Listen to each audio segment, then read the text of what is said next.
Hey family, good evening. I want to come in and kind of check in with y'all real quick. This holiday season is here. It is here. I just want to check in real quick.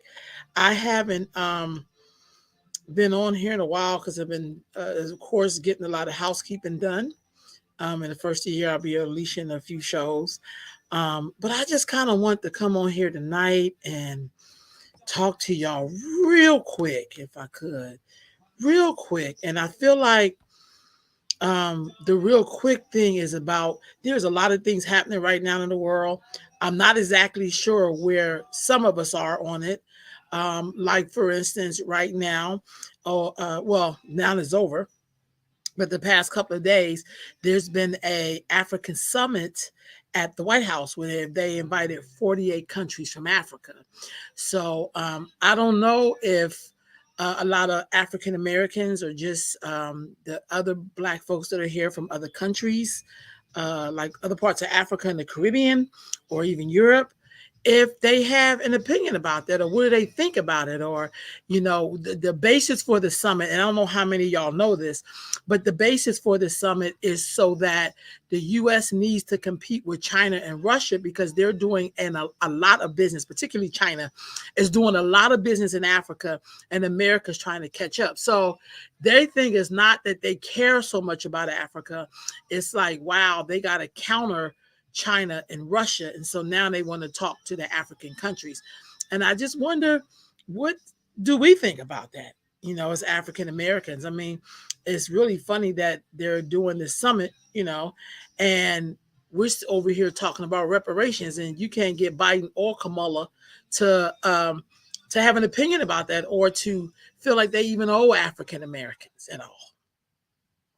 But you want to go talk to Africa. And I feel like in a lot of African countries, yes, they do have Russia, they do have China pouring into their country, which is great because they have to sustain their countries.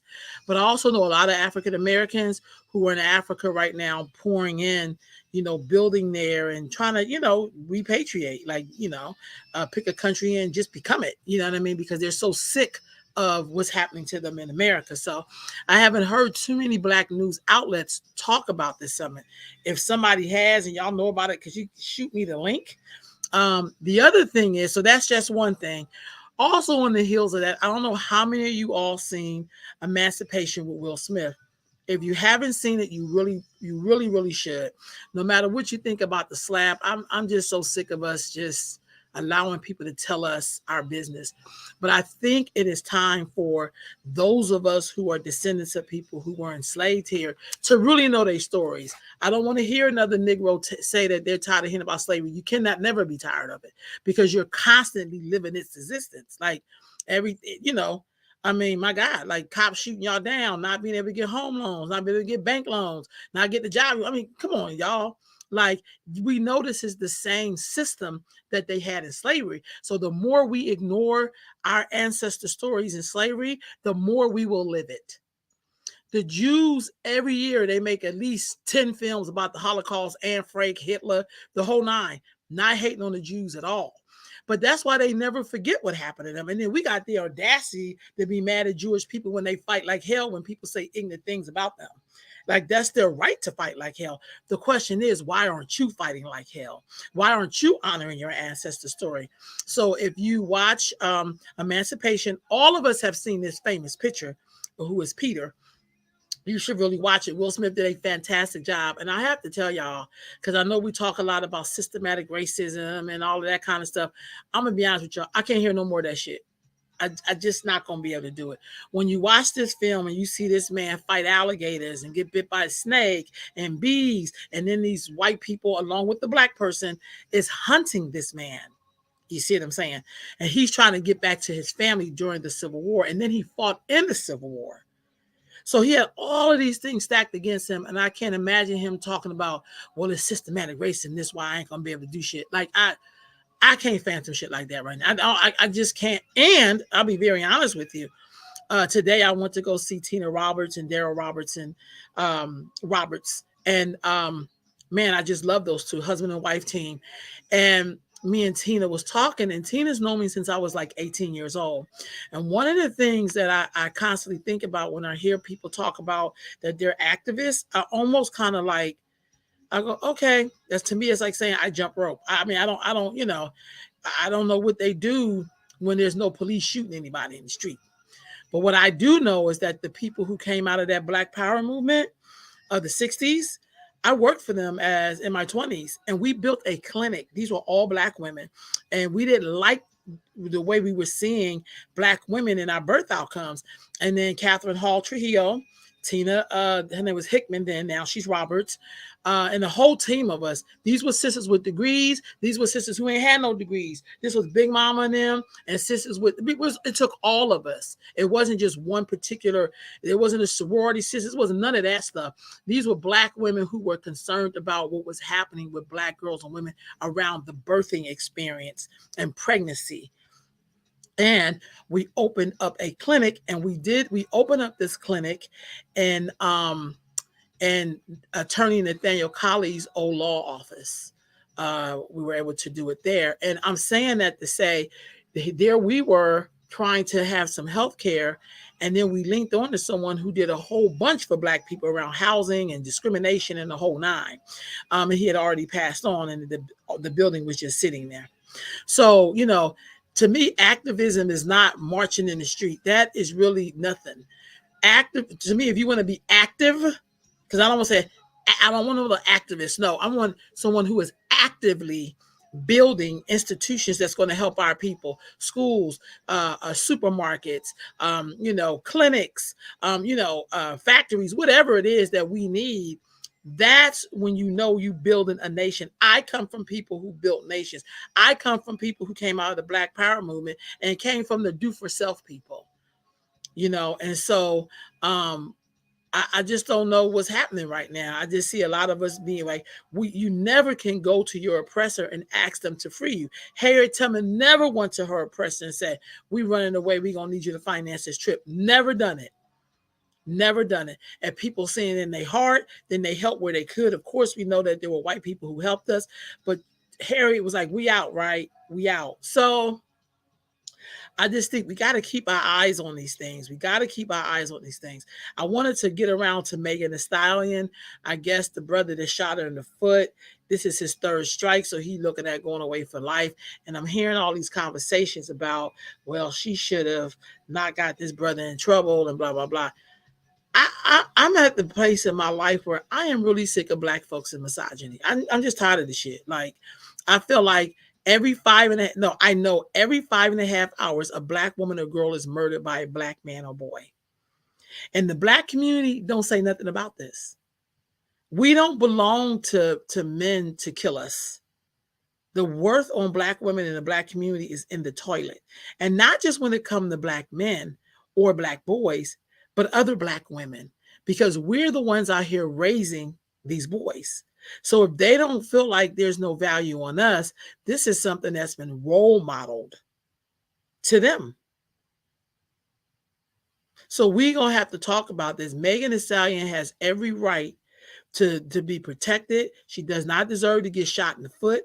Then the brother going to say, don't tell nobody, because he realized this was his third strike. He didn't even try to help her after he shot her in the foot. And she said that was a life-changing moment for her. But there were so many Black women who did not get that second chance the way Megan Thee Stallion got the second chance. And now she done took off, which is beautiful. But how blessed is she that she got a second chance. But every 5.5 hours, there's a Black woman or girl who do not get that second chance because they die at the hands of people who look like them. This has nothing to do with white supremacy. This has nothing to do with systematic racism. You can't blame no system for you killing or taking another life, for unliving someone, as we like to say. Can't blame nobody else for that. So we just got to do a better job. We just got to do a better job, family. We do. We got to do a better job. And we have to do a better job on accountability. We just do. We just do. I don't know. Final thing for me is, do not be fooled by this White House. I'm going to be honest with you. I was listening to a famous actress book, and I got to her second book. Thank you. I need to see you, sis, because I need to get some work done. Um, and I got through her first book, which was colorful and funny. But the second book kind of got on my nerves because she spent a lot of time praising the Obamas, and I just don't want to hear that shit. I'm so um out of the energy of bigging up Negroes who don't do nothing for the people that I belong to. You know, some of us are in love with imagery. I'm not in love with imagery. I don't care if I never see a black person in that White House. Because what I know that most people don't know, black people have always been in the White House. We may have been maids and butlers, but we've probably had more power than the people we voted in there that's black. They probably have more power telling the being a cook and sharing an idea with the president than Negroes do who are legislators and senators. Let's just be honest. They have no power for they couldn't get nothing through that door because they're in love with sitting at the table but not doing anything for the people. You know, this weekend we had the Men of Honor and it was incredible. I loved it. We honored 16 black men. It was really 18. Two of them are deceased, their ancestors now. So it was really 18 men, but 16 was there.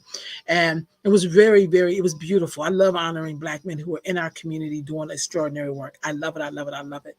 There was one young brother in there who got this award and he loved the award. He did not want the award that came from the politicians. So we had the newly elected assembly person, a newly elected state senator, and then our city council member who I love. And he didn't want those awards. Everybody else wanted theirs. They loved it. They loved it. They loved it. And his thing is that he said, I value the Men of Honor, but I do not want anything from politicians because they're worthless. And I wasn't mad because he loved my award. I mean, I feel like when people share their views like that, we gotta listen. We got like elections coming around. It's gonna be us trying to get black people to vote Democrat. We should just tell the Democrats no. Because here's the thing, you've already lived under the worst of the worst of the worst. So don't let people scare you. Don't let people scare you. You know what I'm saying? Biden, I think some of y'all forgotten who Biden really is. See, I'm not a Donald Trump fan at all. Really, I'm not. However, when I look at their track records, because I was there in the 90s when Biden wrote that crime bill. That's why most women in my age range who lived in the 90s did not get husbands because they got those long ass prison sentences for now what they're sending white boys to counseling for. That I was there in the crack era. And for some reason, and this is no disrespect, so for black folks who just came here, maybe immigrants, I think it's great. I'm glad you're here. Anybody know me? I love black folks from other countries. I'd say come on in. But I also think you need to know the history of what happened before you got here. So you don't get just to come here and then side with these people who are still shitting on African Americans who paved the way for everybody to be here with all the rights that they have. Watch Emancipation. Watch that film. No other group came here and did what happened to black folks. No other people came here and was enslaved and stripped of everything that they had. No other group. No other group. No other group was forced to then be so-called free. And then in the first 10 years after the Civil War, they lynched more black folks than any other time in U.S. history. No other group faced that. No other group had to still stay side by side with their oppressor and sharecrop and still didn't get paid shit. That didn't happen to nobody else. Nobody else had this to bow down to people who used to owe them and still treated them like shit. None of them had to deal with the convict leasing laws and to be the victims of a system that did not give them equity in their homes and then redlined them and, fed them bad food and gave them syphilis and syphilis, the Tuskegee experiment. And, I can go down a goddamn list. Everything in America has been built on the backs of black folks. So I feel like, hey, other black people from other countries, please come on in. But come on now. Don't let people use you. Because I see a lot of Negroes like Roland Martin, like the other, the woman that's on MSNBC, Joy something. Those people aren't African American. Roland's from Haiti, and I think the other black lady is from I don't know if she's African or Caribbean or whatever, like Candace Owens. She's Caribbean. Like, you don't get to speak for African Americans. Now, you could talk about the community to which you come from and which you're fighting for them to get. And I feel like all roads will blend in, but I think you're able to get your work done if we learn to work within the lanes to which we come. When people try to tell me about African people, and this happened to me recently, I was at an event and me and this dude got in a debate. Now, this dude was mixed race and he had the audacity to talk about African people. And I lit his ass up. And so I was saying to myself, and you got the audacity to talk about African people and you're practicing their religious belief. You really confused. And so he's still mad at me to this day, but I really don't care. You just, we don't get to do that to each other because I'm really black. I'm really black. My mama ain't Mexican. I'm a fully black person. So no, you don't get to do that. And so we gotta play chess, family. And we gotta stop allowing people to scare the shit out of us. And you could always kind of tell where black people are because we're up here complaining about Megan Thee Stallion standing up for herself. And we want to do this brother and family shit. But where was the family when the dude was shooting her on the goddamn foot? Where was the family then? In his act. You know what I mean? So, we got to do a better job. Don't let the politics fool you. I say vote independent. Who cares? I say black folks, those of us who know what time it is, we have to let the Democrats know it ain't going down like that. We will not give you our vote. We have to let comfortable Negroes know you ain't got our back. You going over there to the other side. You going over to the other side. You don't get to stay here with us.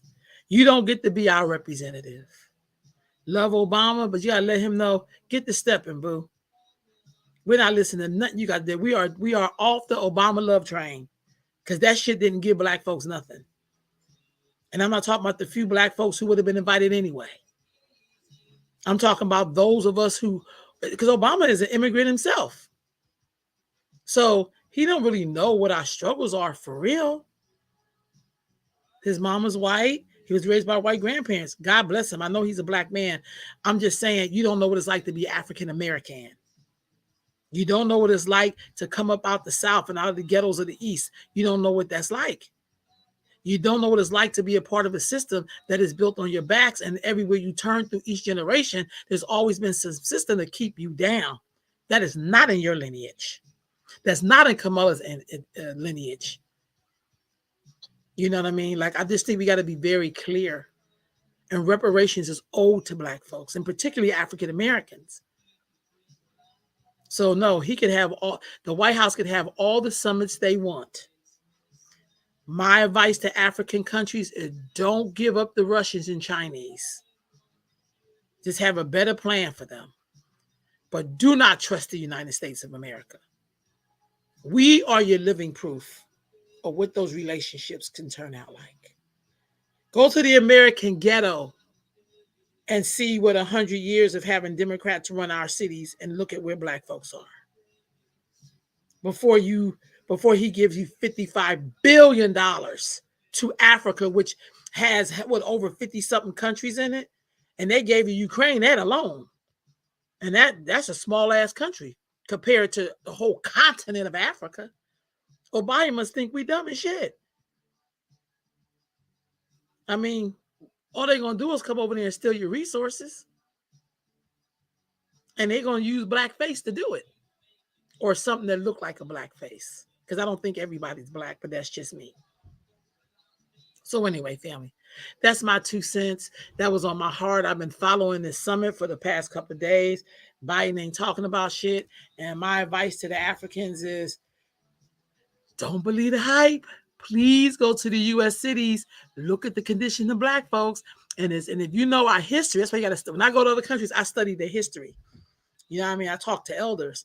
It's not because of the generation you see now with these entitled motherfuckers. It's not about that. I'm talking about all I've ever known of black folks is that we always worked hard, but these people have always undermined our efforts.